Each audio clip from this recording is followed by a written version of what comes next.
우리 오늘 주제는 이거예요. 그리스도인이 땡땡땡 해도 되나요? 우리 김경일 수사님이 오늘 딱 맞추셨어요. 아, 오늘 이런 내용이겠구나. 술 마셔도 되나요? 뭐 해도 되나요? 뭐 해도 되나요? 뭐 해도 되나요? 예, 오늘 그런 내용입니다.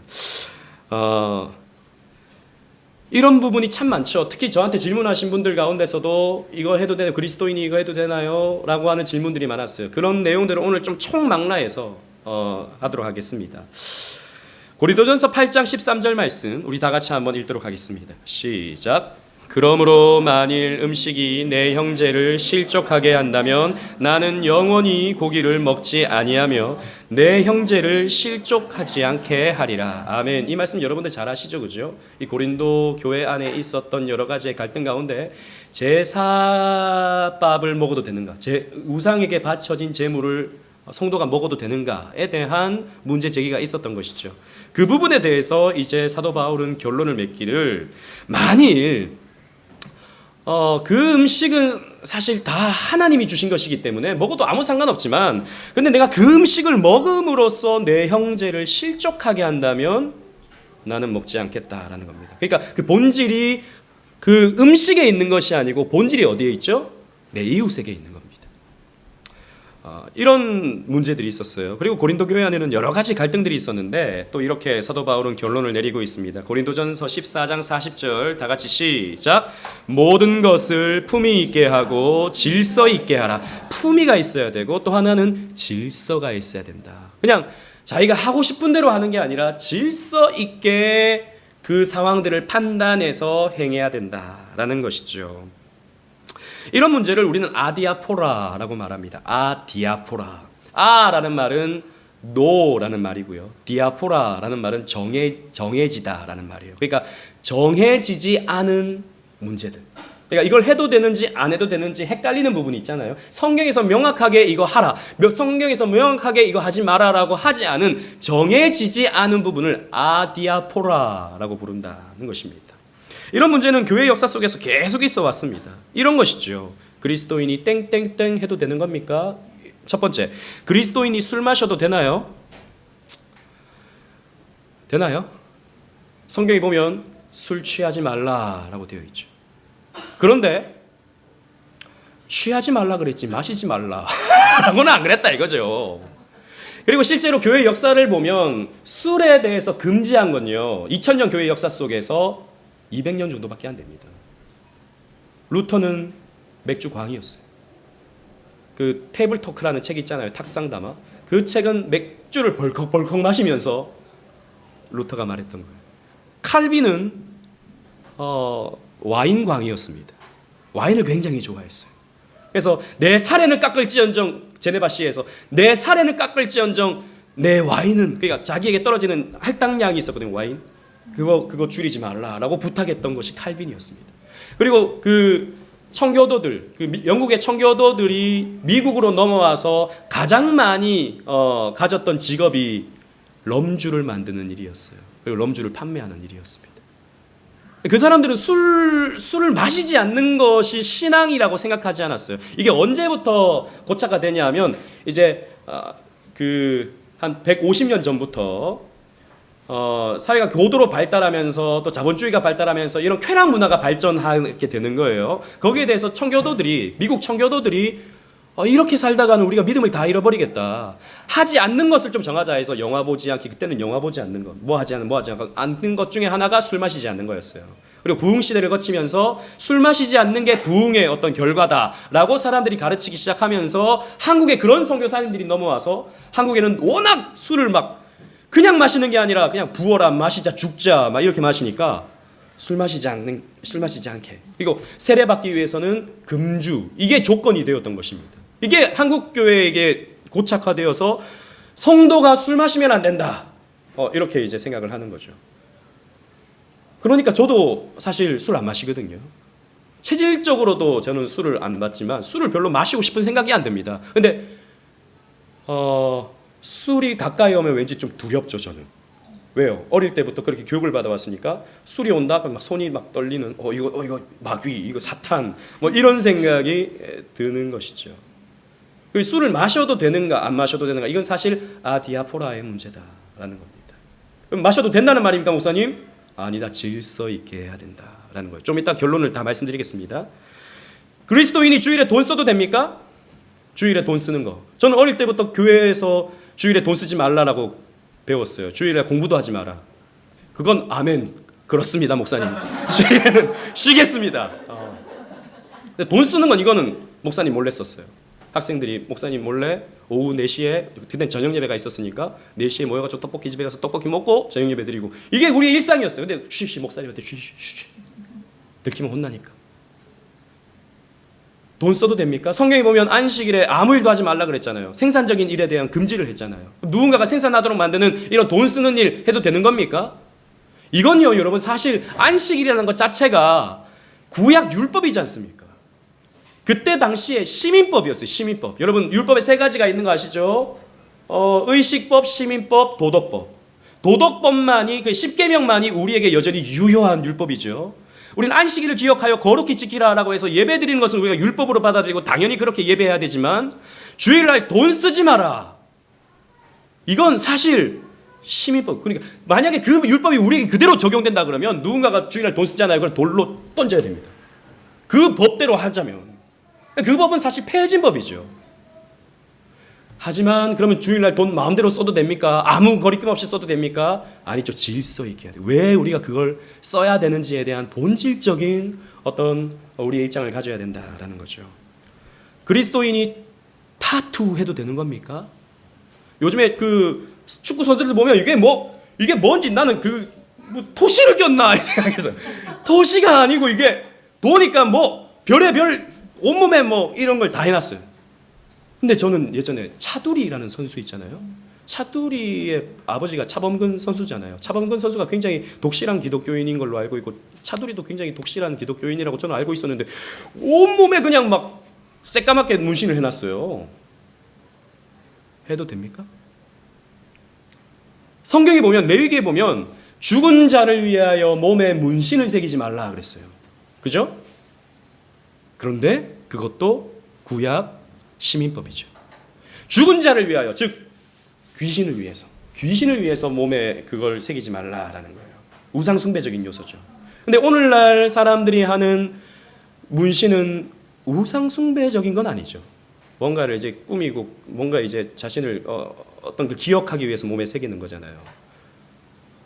많은 분들이 교회 다니는 분들은 문신에 대해서 좀 약간 거부감을 갖습니다. 그런 말씀들이 또 있기 때문에. 하지만 여러분 잘 생각해 보세요. 그럼 눈썹 문신은 괜찮은 겁니까? 눈썹 문신은 괜찮아요? 아이라인 문신은 그거는 또 괜찮은 겁니까? 그건 되고 여기 내 꾸미기 위해서 여기 하는 문신은 안 되는 기준이 뭐죠? 이게 애매하다는 겁니다. 그것도 구약의 시민법이죠. 그래서 사실 저는 우리 교회 문신한 분이 있죠. 근데 사실 거듭나기 이전에 이제 교회 열심히 다니기 전에 해놓은 겁니다. 그걸 가지고 꼭 지워라. 그거 하면 안 된다라고 저는 말해 본 적이 없어요. 왜냐하면 그건 아디아포라의 문제이기 때문입니다. 그렇다고 되는 거구나. 당장 저희가 가지고 왜 하는지에 대해서 여러분들이 입장을 가져야 되는 겁니다. 좀 이따가 그 정리하겠습니다. 요가 해도 되는 겁니까? 요가 학원 많잖아요. 여기 발을 이제 뒤통수에다 꽂고 이렇게 하는 요가. 요가 그 운동 아닙니까? 라고 할지 모르겠지만 사실 이게 힌두교의 어떤 그 종교 수행 과정이죠, 이게. 그래서 옛날에, 요즘에는 그런 게 저는 한 번도 안 가봐서 모르지만 옛날에는 실제로 가면 이게 뭐죠? 나마스테 하고 향 피우고 막 하는 음악 틀어놓고 뒤통수에다가 다리를 꽂는 이런 걸 했다 이거죠. 그러면 그거는 뭐죠? 타 종교의 그 종교 의식에 참여하는 거잖아요. 해도 되는 겁니까? 요즘에 이제 요가는 사실 그런 게 없죠. 그냥 운동이죠, 운동. 스트레칭 체조죠. 그런데도 약간 좀 찜찜하죠. 그러면 여러분 어떻습니까? 태권도는 해도 됩니까? 당연히 되죠. 그건 체육이니까. 하지만 여러분 태권도의 기원을 올라가면 도 닦는 게 나오죠. 도교적인 어떤 그 뿌리가 있는 겁니다. 그럼 그건 또 되는 겁니까? 이 기준이 모호하다라는 것입니다. 이것 역시 아디아포라의 문제다라는 것이죠. 비트코인 해도 됩니까? 혹시 하는 분 여기 있을지 모르겠어요.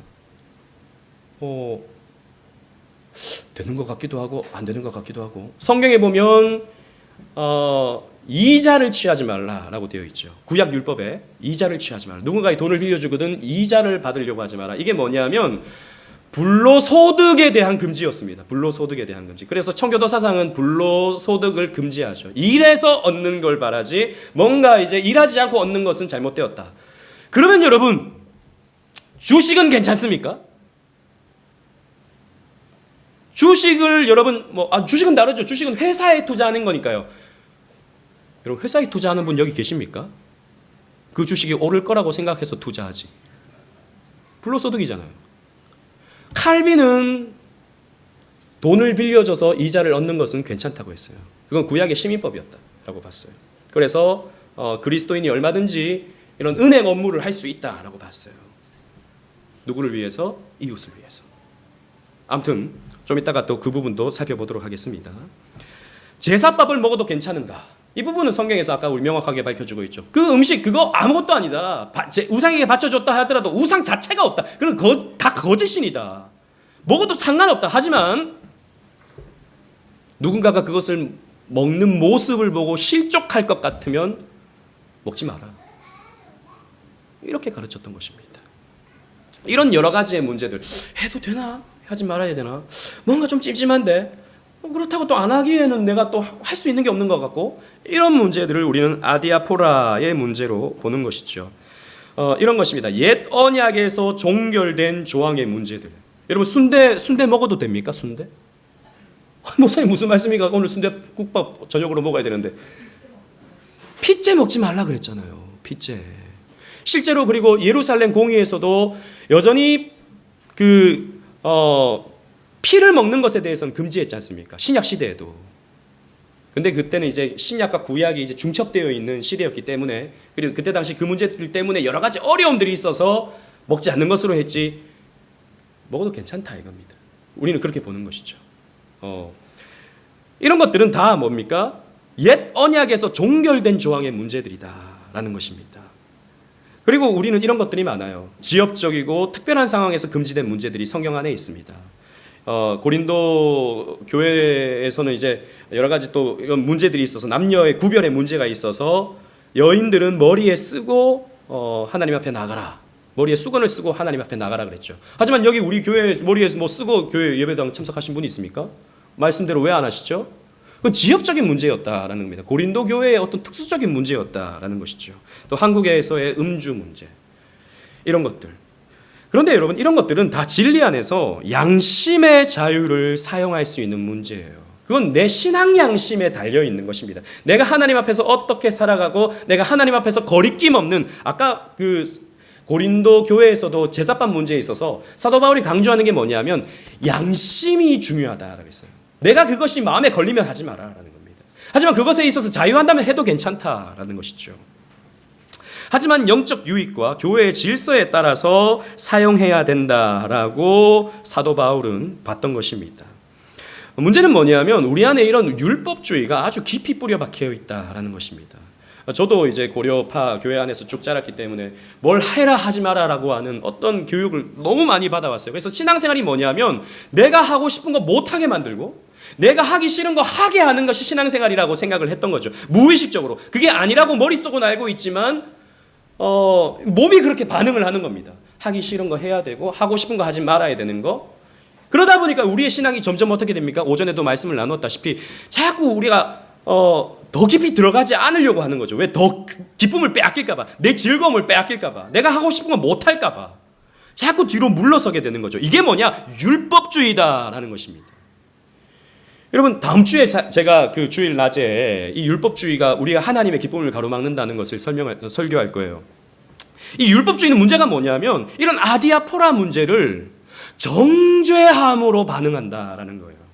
그러니까 어떤 행동을 해요. 누군가가 교회 안에서 이런 모습을 보여요. 그런 것을 율법에 찌들어 있는 우리는 자꾸 그런 것으로 다른 사람을 판단하려고 한다는 겁니다. 저 사람 문신했네. 어떻게 그리스도인이 문신을 당장 지워야지 말이야. 아직까지도 그걸 극복 못했어? 이렇게 반응하고 이렇게 생각을 한다는 것이죠. 저 사람 술을 SNS에 술 마시는 걸 저렇게 올려놨네. 예전에 이제 제가 대학부 사역하면 애들이 많잖아요. 그 안에 여러분 술 마시는 애들은 없을 수가 없어요. 근데 그것까지는 괜찮은데 자꾸 SNS에 올리네. 막 밥 먹고 있는데 술병 옆에 막 있고 막 잔들고 있고 이런 걸 SNS에 올리는 거예요. 그러면 꼭 저에게 제보가 들어와요. 목사님, 걔가 술 마시는 사진을 올렸어요. 이렇게 제보가 막 들어와요. 그러면 저는 그렇게 얘기했습니다. 아, 그래? 그런데 넌 그걸 왜 나한테 얘기해? 그걸 왜 목사님한테 얘기해? 이거죠. 목사님 혼내주세요. 이겁니다. 혼내주세요. 쟤 지금 잘못하고 있잖아요. 혼내주세요. 이거죠. 사실 여러분 이게 뭐죠? 마르다의 모습이죠. 마리아 혼내주세요. 쟤 지금 놀고 있어요. 지금 예수님 섬겨야 되는데 열심히 일해야 되는데 지금 쟤 혼자 놀고 있다고요. 혼내주세요. 물론 술 마시는 게 좋은 편을 택했다 이런 얘기는 아닙니다. 하지만 그 마르다의 자세를 예수님 책망하시죠. 마르다야, 내가 원하는 건 그게 아니야 라고 말씀하시죠. 그래서 제가 그 친구들한테 얘기했어요. 네가 그렇게 얘기하면 목사님은 그 친구를 그냥 평소에 보면 아무 거리낌 없이 사랑할 수 있는데 네가 그 얘기를 함으로써 목사님의 마음이 불편해진단다. 그 친구에 대해서. 술 마시는 애도 교회 와서 목사님이 안아줘야 되고 칭찬해줘야 되고 또 복음 안에서 잘할 수 있도록 가르쳐줘야 되는데 그 얘기를 목사님한테 왜 하는 거냐. 여러분 술 마시는 사람도 교회 와야죠. 술 마시는 사람도 여러분 얼마든지 교회 앞에서 은혜 받고 충성할 수 있잖아요. 그리고 조금씩 끊어가면 되는 거죠. 자기가 절제할 수 있을 만큼 하면 되는 거죠. 술 마시는 걸 자꾸 이제 제보하고 막 이런 것들, 여러분 덕스럽지 않은 모습입니다. 그게 율법주의다라는 것이죠. 율법의 열심은요 반드시 다른 사람에 대한 정죄로 나아가게 되어 있어요. 여러분 우리는 거룩한 분노를 가질 수 있어요. 죄를 보면서 아니 어떻게 그리스도인이 우리가 이렇게 살 수 없지. 그 분노는 여러분 분노할 때가 있어요. 그 분노는 자기에게 대한 분노로 나타냅니다. 내가 왜 하나님 말씀대로 살지 못하는가에 대해서 분노해야 돼요. 내가 왜 하나님 말씀에 순종하지 못하고 충성하지 못하는가에 대해서 우리는 분노해야 됩니다. 그러나 다른 사람에 대해서 분노하잖아요. 그게 뭡니까? 율법주의에 내가 빠져 있다라고 하는 증거예요. 여러분 율법은 선한 거예요. 우리 여러 번 말씀을 살폈다시피 율법은 우리가 바른 길을 갈 수 있도록 가르쳐주고 이끌어주는 아주 좋은 교사이고 도구예요. 율법은 우리에게 필요합니다. 하지만 율법주의, 내가 율법을 열심히 지키고 있으니까 나는 괜찮은 성도고 저 사람은 율법을 지키지 않고 있으니까 저 사람은 열등한 성도야 라고 생각하는 이런 율법주의는 교회를 허무는 여우와 같은 거예요. 예수님은 끊임없이 바리새인들의 이 율법주의 정신을 비판하시죠. 열심히 했어요. 신앙생활 나름대로 열심히 하는 사람들이었습니다. 바리새인들, 서기관들. 하지만 예수님은 늘 그런 사람들을 비판하셨다라는 겁니다. 왜냐하면 율법은요 사람을 사랑하지 못하게 만들기 때문에. 율법주의는 사람을 사랑하지 못하게 만들어요. 그리고 하나님을 어떻게 합니까? 감시자로 여기게 만들죠.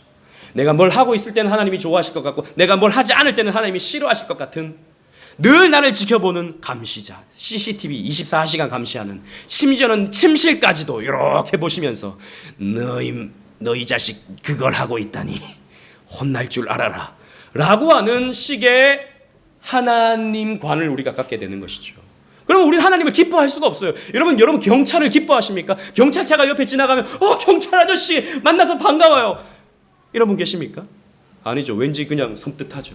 경찰이. 게다가 이렇게 사이렌을 켜버리면 나를 따라오나 이런 생각이 들지 않습니까? 우리는 경찰이 고맙지만 경찰을 사랑할 수 없죠. 왜요? 감시자기 때문입니다. 마찬가지예요. 우리가 하나님을 율법주의의 관점에서 하나님을 보면요 하나님을 사랑할 수가 없어요. 감시자기 때문입니다. 아니에요. 야고보는 이렇게 말합니다. 4장 11절 말씀에 제가 노란 부분 다 같이 읽을게요. 형제들아 서로 비방하지 말라. 형제를 비방하는 자나 형제를 판단하는 자는 곧 율법을 비방하고 율법을 판단하는 것이라. 시작. 내가 만일 율법을 판단하면 율법의 준행자가 아니요 재판관이로다. 아멘. 당시에도 그런 문제가 있었던 겁니다. 누가 하고 안 하고의 문제를 가지고 자꾸 비판하고 자꾸 갈등하고, 그래서 교회 안에서 어떤 열심히 하는 사람은 고등한 성도, 열심히 못하는 성도는 저등한 성도, 이런 식으로 나뉘어져서 서로 비판하고 판단하는 게 뭡니까? 네가 왜 율법의 판단자가 되느냐? 율법의 판단자는 하나님이시지 너가 율법의 판단자가 되면 안 된다라고 야고보는 가르쳤던 것입니다. 웨스트민스터 신앙고백서는 어떻게 말하고 있는가? 이런 부분에 대해서 우리의 답은 언제나 웨스트민스터 신앙고백서, 그러니까 더 나아가서는 성경이 되겠죠. 20장 2항에 양심의 자유에 대해서 이렇게 밝히고 있습니다. 하나님만이 양심의 주가 되신다. 하나님은 그의 말씀에 어긋나는 것이나 어긋나는 어떤 것이나 혹은 그 밖의 신앙과 예배에 관한 사람들의 교리나 명령에 양심이 구속을 받지 않게 하셨다. 그러니까 이게 뭐냐면 뭘 해야 된다 하지 말아야 된다라고 하는 개념이에요. 이런 것에 대해서 우리 양심이 구속받지 않는다라는 겁니다. 그리고 다 같이 읽겠습니다. 시작. 맹목적 믿음을 강요하거나 절대적이고 맹목적인 순종은 양심과 이성의 자유를 파괴하는 것이다. 아멘. 믿음의 어떤 요소에 대해서 이거는 무조건 해야 되는 거예요. 설명을 할 수 없어. 그냥 하는 거예요. 라고 하는 것을 우리는 양심의 자유로 거부할 수 있다는 겁니다. 그런 걸 맹목적으로 순종하고 맹목적으로 따라오라라고 하는 것은 우리의 이성의 자유를 파괴하는 것이다 라고 가르쳐주고 있어요. 성경에서 명명백백하게 해라 하지 마라라고 하지 않은 부분에 대해서 우리에게 강요하고 이것은 무조건 해야 되는 거다라고 하는 것은 옳지 않다라는 겁니다. 아디아포라 문제에 있어서 그렇다라는 것이죠. 하지만 그러면 그렇군요. 그러면 언제나 내 양심이 기준이 되겠군요. 나는 이게 거리낌이 없습니다. 저는 이제부터 그러면 오늘 밤부터 술과 맥주와 소주를 말아서 만다는 표현이 좀 여러분 상스럽네요. 아무튼 그렇게 해서 나는 오늘 그냥 드링킹 하겠습니다. 그건요. 거기에 대해서도 밝히고 있어요. 사망에서 이렇게 밝히고 있습니다. 신자의 자유를 구심 삼아 어떤 죄를 범하거나 정욕을 품는 것은 시작. 신자의 자유와 목적을 파괴하는 것이다. 하나님이 주신 신자의 자유, 그 양심의 자유를 남용하는 거다라는 거죠. 그렇게 양심의 자유 말하면서 죄를 짓고 거리끼는 것까지도 그냥 무조건 나는 해도 되는 거야. 이건 아디아포라 문제야. 아무런 문제가 없어라고 하는 것은 옳지 않다라는 것입니다. 균형을 말하고 있죠. 그래서 여러분 우리는 자유 사용에 대해서 균형을 가질 수 있어야 돼요. 자유할 수 있어야 하지만 절제해야 돼요. 자유할 수 있어요. 하지만 다시 한번 생각해 봐야 돼요. 이게 어떤 기준에 따라서 판단하고 결정할지 계속해서 살펴보겠습니다. 로마서 14장의 교훈을 봅시다. 아까 제사밥 문제였어요. 우상에게 바쳐진 제물의 문제. 제가 읽겠습니다. 어떤 사람은 모든 것을 먹을 만한 믿음이 있고 믿음이 연약한 자는 채소만 먹느니라. 즉 우상에게 바쳐졌을까 봐 당시에 대부분의 고기는 너무 귀했기 때문에 1차적으로 대부분 우상에게 한번 바쳐져서 제우스에게 한번 바쳐지고 여러 신들에게 바쳐져서 시장에 나오는 거예요. 그러니까 그런 고기를 먹어도 되는가? 누가 고기를 먹잖아요. 그럼 그 우상에게 바쳐졌던 제물인데 그거 왜 먹어? 이런 문제들이 있었던 거예요. 그러니까 근데 어떤 사람은 양심의 자유에 따라서 그거 아무 문제 없어. 먹어도 되는 거야. 다 하나님이 우리에게 주신 거야. 라고 조금 성숙된 성도는 먹을 만한 믿음이 있어요. 하지만 믿음이 연약한 자는 안 돼. 여전히 율법은 중요해. 라고 해서 채소만 먹는다는 거죠. 먹는 자는 먹지 않는 자를 업신여기지 말고 먹지 않는 자는 먹는 자를 비판하지 말라. 업신여기지 말고 비판하지 말라라는 겁니다. 누가 그걸 한다고 해서 그거밖에 아직 예수를 10년 믿고도 아직 저짓하고 있어. 업신여기지 말라라는 겁니다. 그리고 또 율법주의자라고 왜 그거 못하게 합니까? 라고 비판하지 말라라는 것이죠. 19절에 그러므로 다 같이 읽겠습니다. 시작. 우리가 화평의 일과 서로 덕을 세우는 일을 힘쓰나니. 여기서 첫 번째 기준 뭐죠? 화평을 위해서 해야 된다. 우리 교회의 화평을 위해서, 믿는 자들의 화평과 덕을 세우기 위해서 내가 이것을 해도 되는가 생각해 봐야 됩니다. 술을 마시는데 내가 이웃과 하나님 영광이라고 하는 목적에 따라서 내가 이것을 해도 되는지 한번 생각해 보라는 것입니다. 그건 다른 사람에게 내가 실족할 수 있는 거리를 주는 것이 아닌가 생각해 보라는 것이죠. 음식으로 말미암아 하나님의 사업을 무너지게 하지 말라. 만물이 다 깨끗하되 거리낌으로 먹는 사람에게는 악한 것이라. 거리끼는데 이거 하면 안 되는 것 같은데 라는 생각이 들 때는 하지 말라는 겁니다. 그런데도 내가 먹겠다라고 하면요, 그것은 악한 것이다. 왜요? 그런 내 마음에, 내 양심에 거리끼는데 그걸 하게 되잖아요. 그럼 우리의 양심이 자꾸 무뎌집니다. 괜찮아져요. 죄를 짓는 게 그 다음부터는 쉬워져요. 양심에 거리끼는 것을 내가 했을 때 그 다음부터는 다른 죄까지도 쉬워지기 때문에 마음에 거리낄 때는, 양심에 거리낄 때는 아예 하지 말라라는 것이죠. 여기서 정리하면 첫 번째는 다른 사람을 판단하지 말라라는 겁니다. 그리고 선택의 기준이 화평과 덕을 세우는 데 있다라는 것이에요. 그리고 고린도전서 10장의 교훈이 있습니다. 이건 뭐냐면, 이것도 사실 비슷한데요. 구약에는 먹는 것에 대한 의식법이 있었지 않습니까? 예를 들자면 우리는 고등어 먹죠. 고등어 얼마나 맛있습니까? 하지만 구약 시대 때는 고등어 먹을 수 있었을까요? 없었을까요? 없었어요. 비늘 없는 고기는 먹으면 안 되는 겁니다. 그리고 돼지고기, 우리 지난주에 엄청 먹었는데 구약 시대 때는 돼지고기 못 먹잖아요. 이런 부분, 의식법들이 있었던 것입니다. 사도 바울은 그런 의식법에 대해서, 먹는 의식법에 대해서 이렇게 말합니다. 모든 것이 가하다. 하지만 모든 것이 유익한 것만은 아니다. 다 먹을 수 있다. 하지만 모든 것이 유익한 것만은 아니다. 모든 것이 가하나 모든 것이 덕을 세우는 것이 아니기 때문입니다.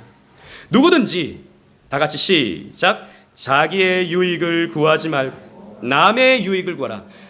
내가 이것을 먹었을 때 그게 내가 유익한 건지, 내가 먹고 싶은 거 먹어서 괜찮아서 아무런 문제가 없는 것인지, 아니면 내가 먹는 것 때문에 다른 누군가가 마음에 걸리거나 다른 누군가가 실족하게 되는 것은 없는지, 남의 유익을 구하라 라는 것입니다. 똑같은 맥락의 말씀이죠. 그리고 31절에 그런즉 너희가 막 먹든지 마시든지 무엇을 하든지 시작. 다 하나님의 영광을 위하여 하라. 아멘. 목적은 이것입니다. 하나님의 영광을 위해서. 먹어도 괜찮은 것 먹어라. 하지만 먹지 않겠다면 먹지 말라라는 거죠. 로마서에 보면 또 그와 비슷한 어떤 말씀이 있는데요. 사도 바울이 뭐라고 말하냐면 이렇게 말합니다. 아까 로마서 14장이었죠. 사도 바울, 나는 그래서 내가 고기를 먹는 것 때문에 누군가가 실족할 것 같으면 나는 차라리 고기를 평생 먹지 않겠다라고 말해요. 제사 음식이라고 생각하게 되는, 그래서 이런 거죠. 예를 들어서 누군가가 여러분들이 술 마시는 모습을 봅니다. 집사님이 술을 마시네. 갔는데 술을 마시는 장면을 딱 봤어요. 집사님 평소에는 코이노니아 때 그렇게 거룩한 말씀을 하시더니 다 거짓말이었어. 위선자였어. 이렇게 생각하게 되죠. 그 다음부터는 그리스도인들은 다 그렇게 사는구나. 나도 그거 하고 싶었는데 나도 그렇게 해야지. 라고 생각하게 만들어버리죠. 그러니까 누군가를 실족하게 한다는 것은 그런 개념입니다. 우리 밑에 이제 맛집이 있어요. 우리 교회 밑에 골목집 모든구이. 그래서 여기가요 꽤나 맛집이어서 서울의 사람들도 많이 오고 김포의 사람들도 많이 와요. 재밌는 것은 제가 여기 주차를 해놨었는데 차 빼달라고 전화가 온 거예요. 그때 코로나 기간이라서 마스크 다 끼고 이제 왔죠. 네, 전화가 온 거예요. 그래서 제가 내려갔죠. 내려갔는데 저는 마스크를 쓰고 있었어요. 근데 그분은 고기를 먹고 있는데 옆에 술잔이 이렇게 있더라고요. 근데 제가 아는 분이었어요. 조심하세요, 여러분. 옛날에 제가 이제 교구 사역할 때 교구 성도님이었어요. 근데 내가 마스크를 끼고 있으니까 내가 여기 있다고 전혀 생각을 못한 거지. 나라고는 전혀 상상 못하는 겁니다. 그래서 자기가 술을 마셨다고 자기 차를 좀 빼달래요. 저보고 목사님한테 내가 벗으면 이럴 것 같아. 나름 열심히 했던 분이에요. 자기가 술을 마셔서 지금 차를 못 뺀다고 키를 주면서 아저씨가 좀 빼주시겠어요? 제가 빼줬어요. 제가 얼마나 좋은 목사님인지. 예, 제가 빼드리겠습니다. 제가 빼서 제 차 빼고 이렇게 이렇게 했어요. 조심해야 됩니다. CCTV. 이건 아니고 우리는요, 내가 쉽게 하는 행동 때문에 다른 사람이 실족하지 않는가를 생각해 봐야 된다는 것입니다. 내가 그 행동을 아무렇지 않게 함을 통해서 교회 다니는 사람은 아무렇지 않게 저런 것을 해도 되는구나 라고 생각하면서 나도 그렇게 해야지 라고 생각하게 만드는 문제가 생긴다면 하나님의 영광 가리우는 일이다 라는 것이죠. 그래서 우리는 먹든지 마시든지 무엇을 하든지 다 하나님의 영광을 위해서 해야 된다라는 겁니다. 첫 번째, 하나님의 영광을 위해서. 두 번째, 이웃의 유익을 위해서. 남의 유익을 구하고 하나님의 영광을 구해야 됩니다. 그래서 정리하자면 이렇습니다. 뭘 해도 되는가? 술 마셔도 되는가? 비트코인 해도 되는가? 아까 또 뭐 있었어요? 타투 해도 되는가? 주일날 돈 써도 되는가? 이게 나만을 위한 건가? 아니면 하나님의 영광과 이웃의 유익을 위한 것인가? 생각해보고 여러분들이 알아서 양심껏 판단하면 됩니다. 그리고 이것을 했을 때 누군가가 실족하는 사람이 없을까? 생각해 보시라는 겁니다. 또 하나는 속한 교회 질서 속에서 이것을 허용하고 있는가 아니면 금지하고 있는가? 여러분들이 우리 오직 은혜 교회를 섬기고 있다는 것은 우리 오직 은혜 교회 질서 속에서 신앙생활을 하는 거예요. 우리 교회는 이걸 하지 않는다. 목사님이 이런 거 물론 목사님이 개인적인 의견을 말하는 게 아니죠. 목사는 적어도 성경을 가지고 여러분들에게 율법을 가르치고 또 윤리를 가르치는 겁니다. 그러나 우리 교회의 질서가 이것을 지금 가르치고 있는가 가르치고 있지 않는가, 하지 말라고 했는가 아니면 하라고 그랬는가, 여러분들이 한번 생각해 보셔야 되는 겁니다. 내가 하고 싶은 대로 하는 게 아니라 질서 속에, 아까 바울이 말했던 것처럼 모든 것을 품위 있게 하고 질서 있게 하라라고 했다는 것이죠. 그래서 우리는요, 자유의 균형을 가져야 됩니다. 아디아포라라고 하는 이 문제는요, 균형을 가져야 돼요. 해도 돼요. 하지만 다 해도 되는 게 아니에요. 하나님의 영광이 되는가? 이웃에게 유익이 되는가? 우리는 이것을 생각할 수 있어야 되는 것이죠. 그래서 우리는 리차드 백스터가 했던 교훈을 우리는 기억할 필요가 있습니다. 이 말은 유명한 말인데요. 루퍼드 멜데니우스라고 하는 사람이 한 말인데 이 사람 별로 유명하지 않은 사람이에요. 이 말을 이제 리차드 백스터가 말하면서 굉장히 유명해진 말이죠. 우리 인용된 내용을 다 같이 한번 읽도록 하겠습니다. 시작. 근본 진리에는 일치를, 지엽적인 문제에는 자유를, 그리고 모든 일에는 사랑을. 그래서 여러분, 앞으로 우리는요, 근본적인 교리에 있어서는 우리는 완벽한 일치를 이루어야 됩니다. 적어도 성경이 우리에게 가르치는 데에 있어서는 우리가 가타부타 말하지 말아야 돼요. 특히 이런 도덕법이고 하나님이 우리에게 명시적으로 주신 신약의 율법들에 대해서는 우리는 명백하게 지킬 수 있어야 됩니다. 거기에 일치를 이루어야 돼요. 하지만 지엽적인 문제, 격가지의 문제에 있어서는 자유를 줄 수 있어야 됩니다. 그렇게 할 수 있어, 그렇게 할 수 있어, 괜찮아. 그게 죄는 아니야. 본인 신앙 양식껏 할 수 있는 거야. 그렇게 우리는 자유를 볼 수 있어야 됩니다. 그리고 모든 일에는 어떻게 해야 됩니까? 사랑을 가지고 우리는 사람들을 대해야 된다라는 것이죠. 그래서 이 교훈을 우리는 마음속에 새기면서 근본 진리에는 일치를, 지엽적인 문제에는 자유를, 그리고 모든 일에 사랑을 실천할 수 있는 저와 여러분들 되시기를 주님 이름으로 축원합니다. 아멘.